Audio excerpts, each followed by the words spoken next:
My name is Kayla Parham, and on behalf of Calhoun Community College, our president, Dr. James Klauber, the administration, faculty, staff, and Black Students Alliance, I want to welcome you to our annual tribute to Dr. Martin Luther King Jr., the world's greatest advocate for justice, peace, and righteousness.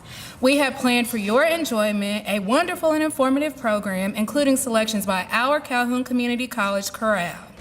We look forward to our speakers' inspiration, knowledge, and encouraging words. Once again, I want to welcome you and thank you all for coming out. We hope that you enjoy the program.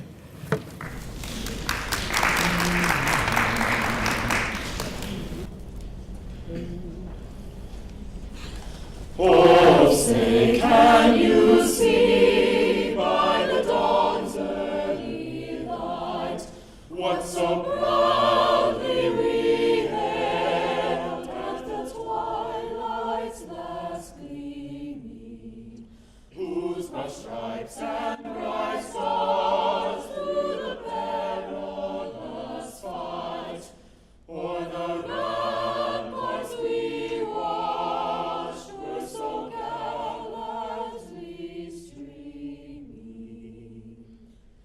and the rocket's red glare above bursting in air gave proof through the night that our flag was still there. Oh, say does that star-spangled banner yet wave o'er the land of the free and the home of the brave?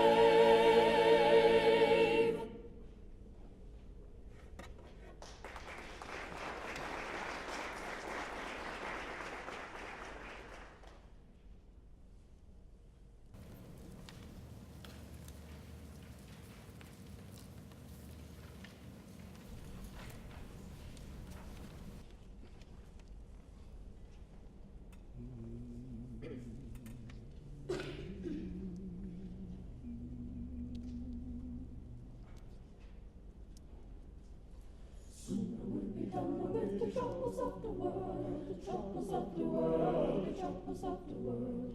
Sooner we'll be done with the troubles of the world, going home to live with God. Sooner we'll be done with the troubles of the world, the troubles of the world, the troubles of the world. Sooner we'll be done with the troubles of the world, going home to live with God. I want to meet my mother. I want to meet my mother. I want to meet my mother. I'm going to live with God. I want to meet my mother. I want to meet my mother.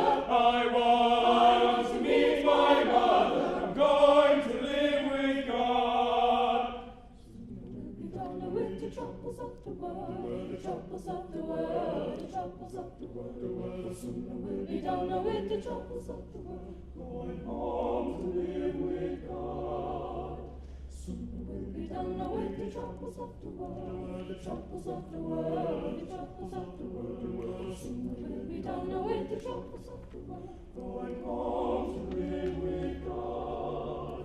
No more weeping and the wailing. No more weeping and the wailing. No more weeping and the wailing. I'm going to live with God.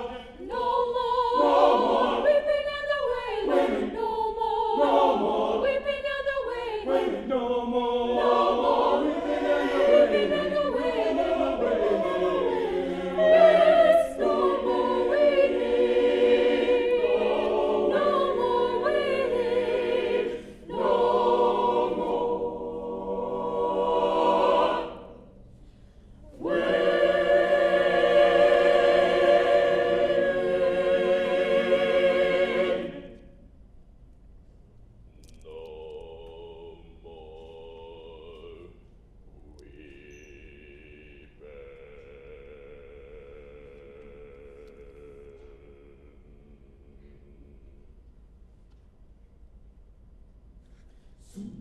done with the troubles of the world, the troubles of the world, the troubles of the world. Sooner we'll be done with the troubles of the world, going home to live with God.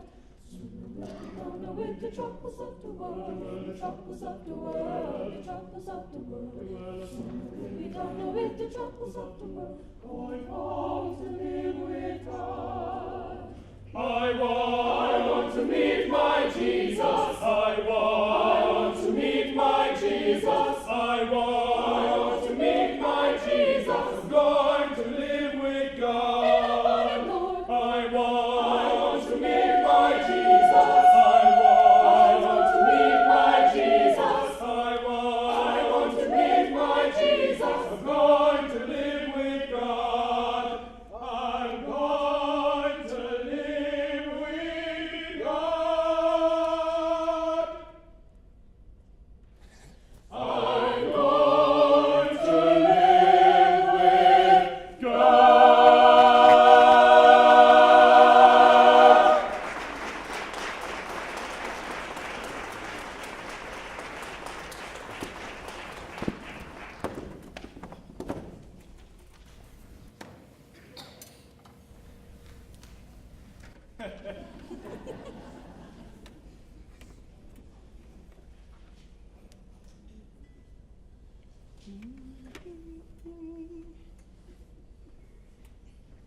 I'm going to tell you about the coming of the judgment. Very well, very well. I'm going to tell you about the coming of the judgment. Very well, very well.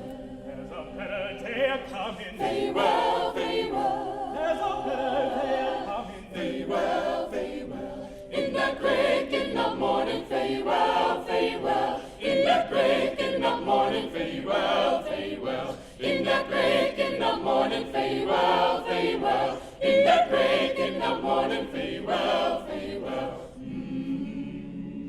Oh, preacher, hold your Bible. Very well, very well. Oh, preacher, hold your Bible. Very well, very well.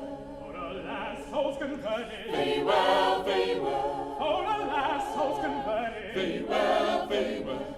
In that breaking of morning, very well, very well. In that breaking of morning, very well, very well. In that breaking of morning, very well, very well. In that breaking of morning, very well, very well.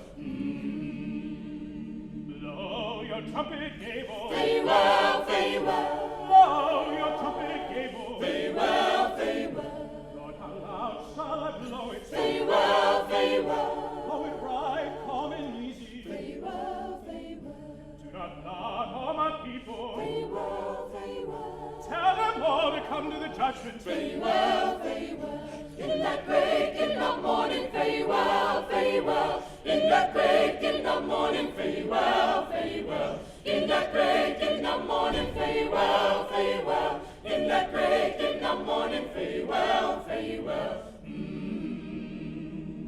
Then you see them coffins busting. Very well, very well. Then you see the hoaxes rising. Very well, very well. Then you see the world on fire. Very well, very well. Then you see the stars are falling. Very well, very well. Then you see that forked lightning. Very well, very well. Then you hear that rumbling thunder. Very well, very well. Fare you well, poor sinner. Very well, very well. Fare you well, poor sinner. Very well, very well. In that breaking of morning, very well, very well. In that breaking of morning, very well, very well. In that breaking of morning, very well, very well. In that breaking of morning, very well, very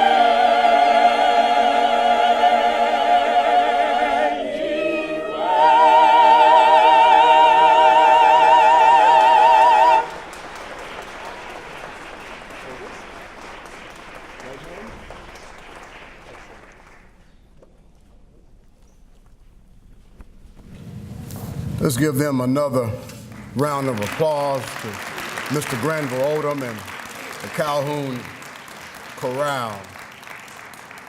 Every year they bless us, and I don't know how Mr. Granville Odom does it, but it seems like just from watching him, we need to take a water break or something. He just knows how to get into it, and we're grateful for his insight and his care for music, the love of music, and the love of our students. Every year we come to honor a man such as Dr. Martin Luther King Jr., and we try our best to have a speaker that is able to come to highlight the legacy of Dr. Martin Luther King. And I believe today we have such a man as we stand after 50 years of when Dr. Martin Luther King was gunned down in Memphis, Tennessee. We come to pay tribute to such a man. What can the offspring of Dr. Martin Luther King, his legacy, produce? I believe it can produce a man such as Dr. Julius Scruggs. We are fortunate in this community to have such a man and such a leader as Dr. Scruggs in our midst. Sometimes you can go very far, but you can overlook what you have that's so close to you.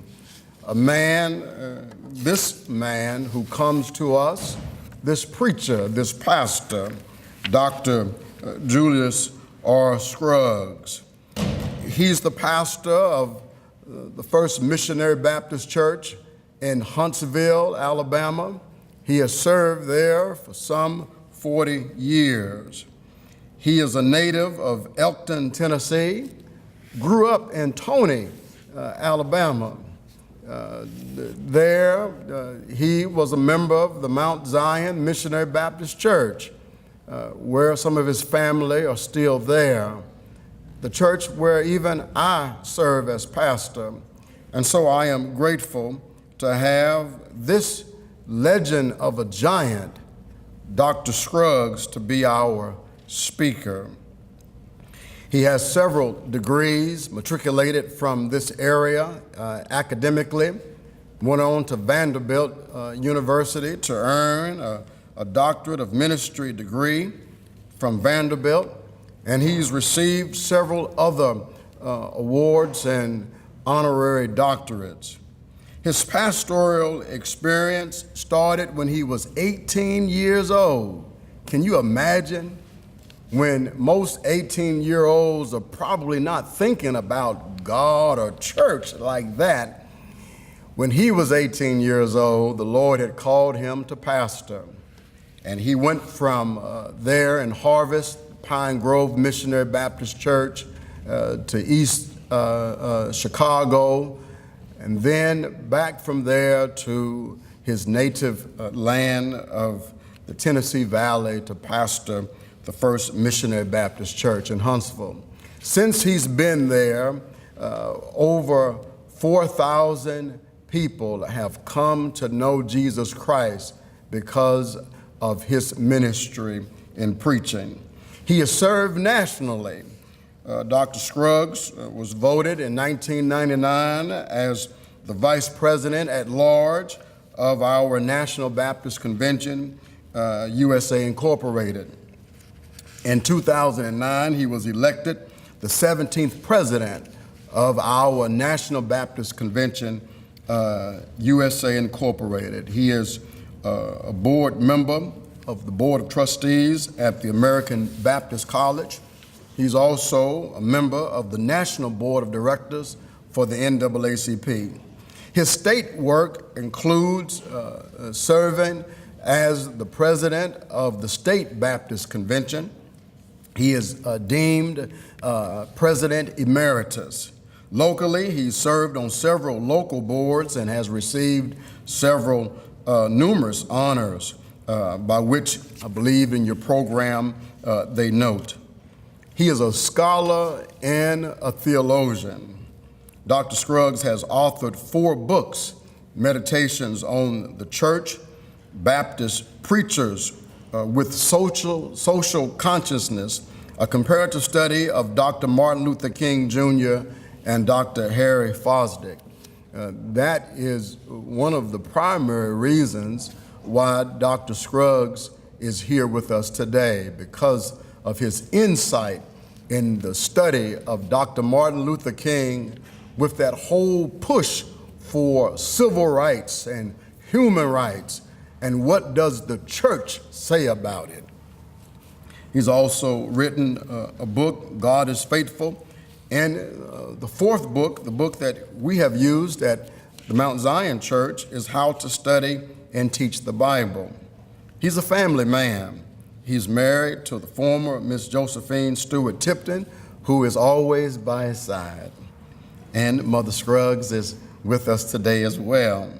They're the proud parents of Jennifer and Morris, and whom we call Marty. And Pastor Marty is a pastor of a church in Nashville, Tennessee. They're the proud grandparents of 3 lovely grandchildren. And if you are asking, is there anything left for this saintly giant of a man and preacher to do? I believe he would answer, I must keep on loving Christ. I must keep on loving my family. I must keep on loving the church where I serve. And I must keep on loving my community by whom I've given my oath. I believe he would say, I must keep on preaching the good news of salvation until he receives orders from his Lord on high. Well done, thou good and faithful servant. You've been faithful over few things. I will make you ruler over many. Enter now into the joy of the Lord. But until then, we have him in our midst, and I give you the great and the saintly of a giant, a man who is very humble, that when you meet him, you won't forget him, Dr. Julius R. Scruggs. Hear ye him.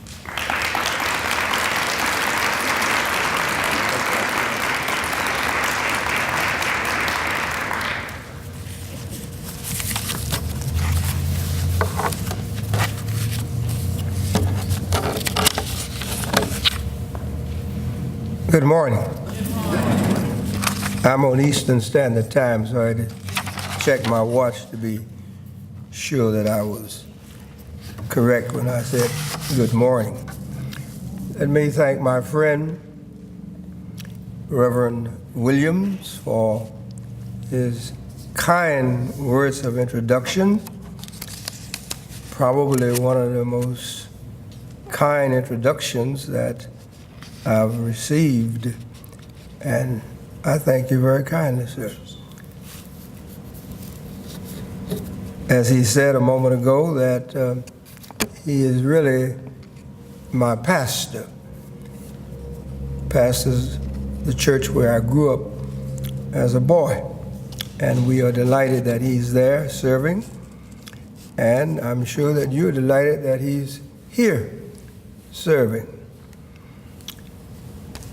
President Klauber, administrators, faculty, staff, student body, and friends, thank you for the invitation to come and share with you today. And now that I look around, I see a few faces that I'm quite familiar with that I hadn't picked up at first. It's good to see 2 or 3 of the members of our church present with us today. It is a blessing for us to gather on this day, for this occasion, for it is, in my mind, needed. Yes, sir. We need to spend as much time as we can studying the life of Dr. Martin Luther King Jr., who was one of the greatest men of the 20th century, along with many others who were great, but he's one of the greatest of the 20th century, and a person worthy to be studied, his life to be studied, and his courage and strength and spirituality to be emulated. I looked at your subject earlier, the legacy of Dr. King, past and present, and it is a great theme, but your colleague here, Reverend Williams, didn't tell me I had to speak on that. So since he didn't tell me I had to speak on that, I will not speak on it specifically, but you will hear some specific things about his legacy as we share together these moments. I want to share with you today from the thought, what if Dr. Martin Luther King Jr. could speak to us? Several years ago, there was a program on a radio station, on many radio stations, called Dr. Martin Luther King Jr. Speaks. If any of you had the opportunity to hear those particular programs, you will remember that they were basically a collection, an anthology of the addresses and speeches and sermons that Dr. Martin Luther King Jr. gave. I was inspired on many occasions listening to those messages, those sermons, those addresses. And so I raised the question with us this morning, what if Dr. King could emerge from the other world and stand here and address us? What would he say to us today? What would he say to the city of Huntsville and Decatur? What would he say to the state of Alabama? What would he say to the United States of America? What would he say to the global community? I confess to you that I don't know what he would say, but I want to speculate, if you don't mind. I want to conjecture on what I think he may say to us were he standing where I'm standing. I suggest to us, first of all, that he probably would say to us to continue to champion the cause of the poor and underprivileged in our communities. Continue to champion the cause for the poor and underprivileged in our community. He shared this concern with us in a speech in 1964 when he said, "I have the audacity to believe that people everywhere can have 3 meals per day for their bodies, education and culture for their minds, and dignity, equality, and freedom for their spirits." You will probably recall that his deep concern for the poor was demonstrated in the last week of his life when he marched with the garbage workers in Memphis, Tennessee, to help them to secure better wages and human dignity and respect. Dr. King was not alone in this concern for the poor.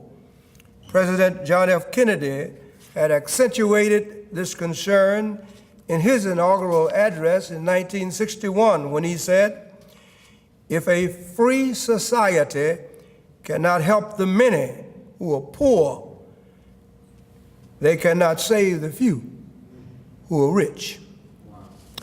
In a speech given to the Center for American Progress, President Obama underscored how some other presidents embraced a deep concern for the poor and underprivileged.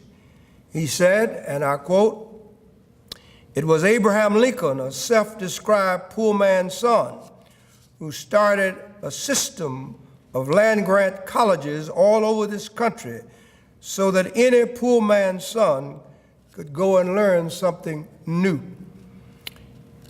The quote continues, "When farms gave way to factories, a rich man's son named Teddy Roosevelt fought for an 8-hour workday, protection for workers, and busted monopolies that kept prices high and wages low. When millions lived in poverty, President Franklin Delano Roosevelt fought for Social Security, insurance for the unemployed, and a minimum wage. And President Obama closed the quote by saying, "When millions died without health insurance, President Lyndon Baines Johnson fought for Medicare and Medicaid," end of quote. May I remind us that long before Dr. King spoke and long before these other presidents articulated their concern for the poor, I hear a greater prophetic voice addressing this concern. His name was Jesus. In his inaugural address in a synagogue in Nazareth, he declared that the Spirit of the Lord is upon me, for he has anointed me to preach the gospel to the poor. Jesus had a deep concern for the poor. And so the church today and the faith community today must run with the baton of human concern and continue the race against poverty, hunger, and illiteracy.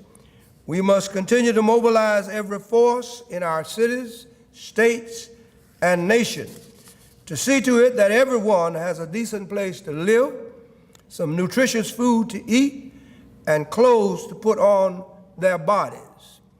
Only then will we be fulfilling Jesus' mandate in Matthew chapter 25, when he said, "We are called to feed the hungry, to give water to the thirsty, to clothe the naked, to take in the strangers, to visit the sick, and to minister to the prisoners." If Dr. Martin Luther King Jr.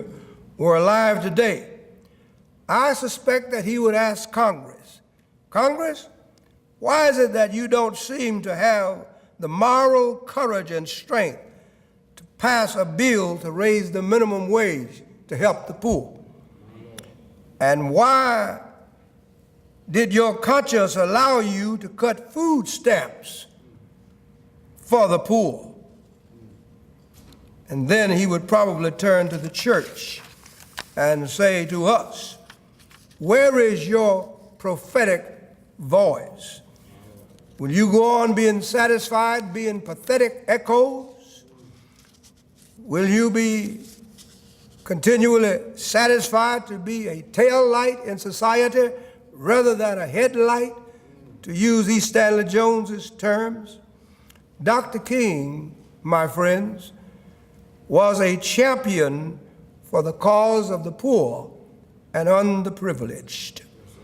In the second place, I believe that Dr. King would probably urge us to continue to strive for social cohesiveness and racial and ethnic harmony. Our world is in desperate need of social cohesiveness and racial and ethnic harmony. Look around you and tell me, what do you see? Do you see division, discord, classism, sexism, and racial and ethnic tensions? Do you see division in Congress? I've never seen so much division in Congress in all my life that I've seen in the last 10 years. They spent almost 1 year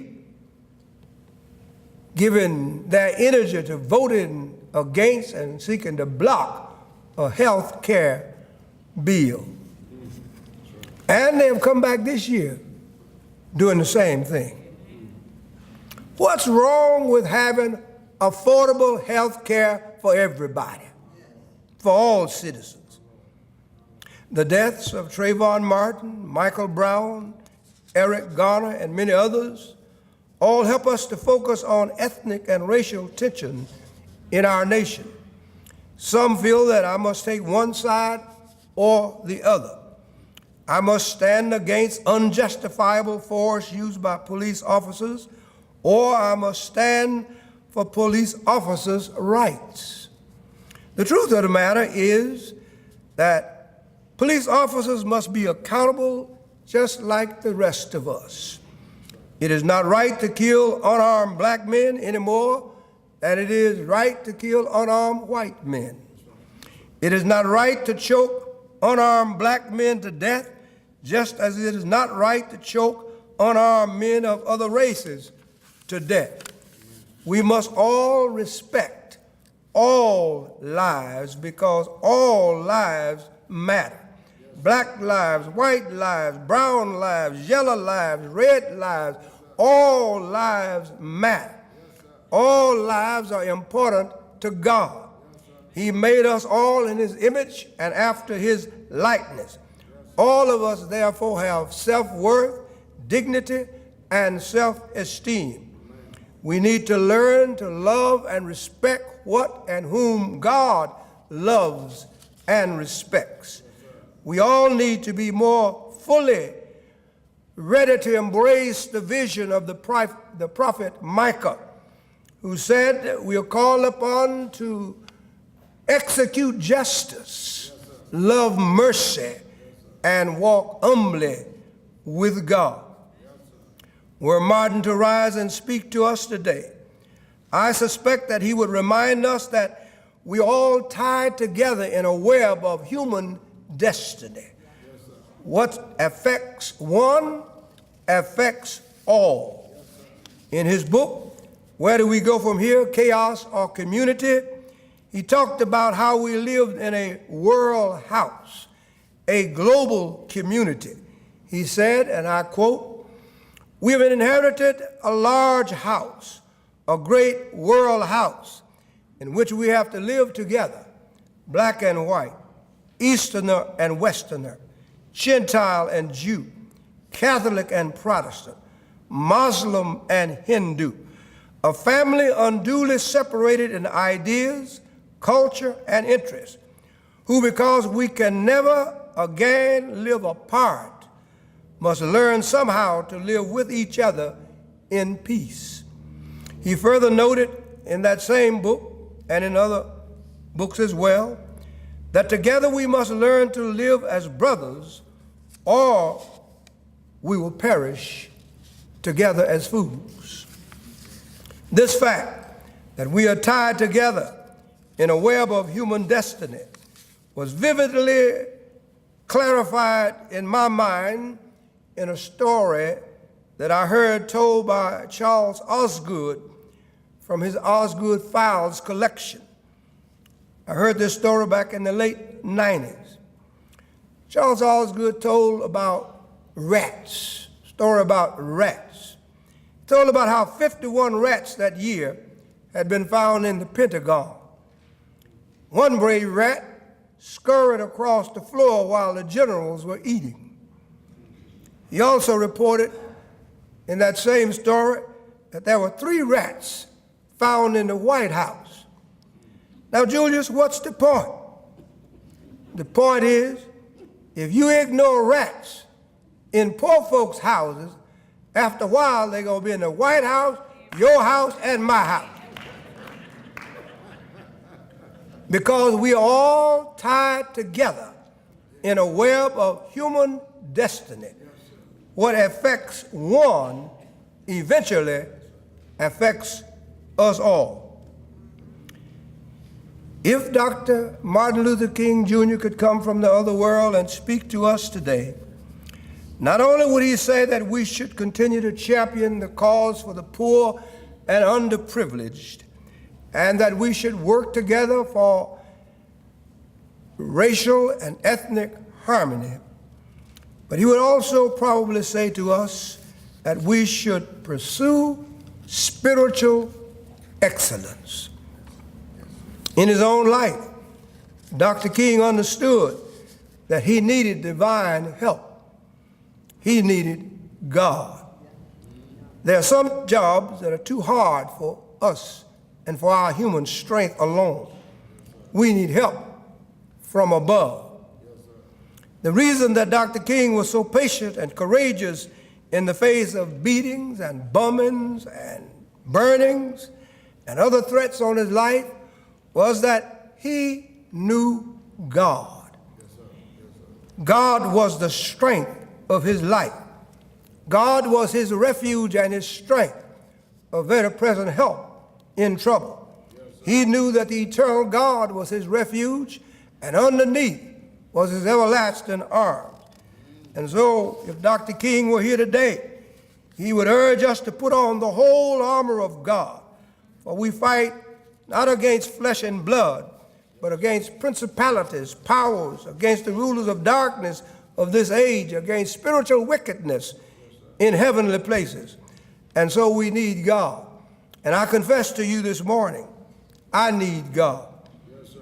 I need my fountain on the mountain, my spiritual fountain on the mountain, to use one of Robert Schuller's terms.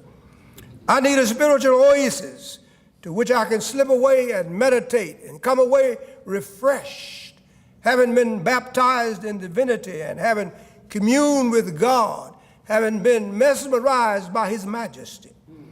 The astute theologian Augustine reminded us in his writings that he pursued many things early in his life. He pursued theater, Greek philosophy, rhetoric, elocution that is, and dabbed a little in promiscuity. But he said that all of these left him empty and unfulfilled. And he said, my soul was restless until it found repose in thee, O God. Yes, sir. I close as I tell you this story. A preacher many years ago told a story about a cartoonist who drew this cartoon in the paper. You can call it, if you like, an egg cartoon. In the first scene, there was the egg. The second scene, there was the egg cracking. In the third scene, the chick was emerging from the egg. In the fourth scene, the cartoonist had the chick looking all around. He looked in front, he looked in the rear, he looked to the right, he looked to the left. And when the chick had looked at his little world and saw what his little world was like, the cartoonist had him in the final scene going back in the eggshell and pulling the shell down over its face. Well, that cartoonist, I believe, was a good sociologist. He was a realist. And I appreciate his realism. I appreciate him allowing the chick to look to the right and the chick to look to the left and the chick to look in front and the chick to look at the rear. But if I had been there, I would have said, Mr. Cartoonist, instead of letting your fifth scene have the chick going back into the eggshell and pulling the eggshell down over his head, let the fifth scene, Mr. Cartoonist, let the chick look up. Yes, sir. Mr. Cartoonist, let the chick look up. Yes, sir. Because I hear our foreparents singing over my head. I hear music in the air. Yes, sir. I really do believe there's a God somewhere. Yes, sir. Mr. Cartoonist, let the chick look up. Yes, sir. Because I hear the angelic choir singing, glory to God in the highest, Yes, sir. on earth peace, goodwill toward all men, all people. Mr. Cartoonist, let the chick look up. Yes, sir. Because I hear the prophet Isaiah saying, those who wait upon the Lord shall renew their strength. Yes, sir. They shall mount up with wings like eagles. Yes, they shall run and not be weary. Yes, they shall walk and not faint. Mr. Cartoonist, let the chick look up. Doctor. Because when there is trouble down here, Yes, sir. there's help up there. Amen. Just let me walk, Lord, in His mercy. Every day I pray,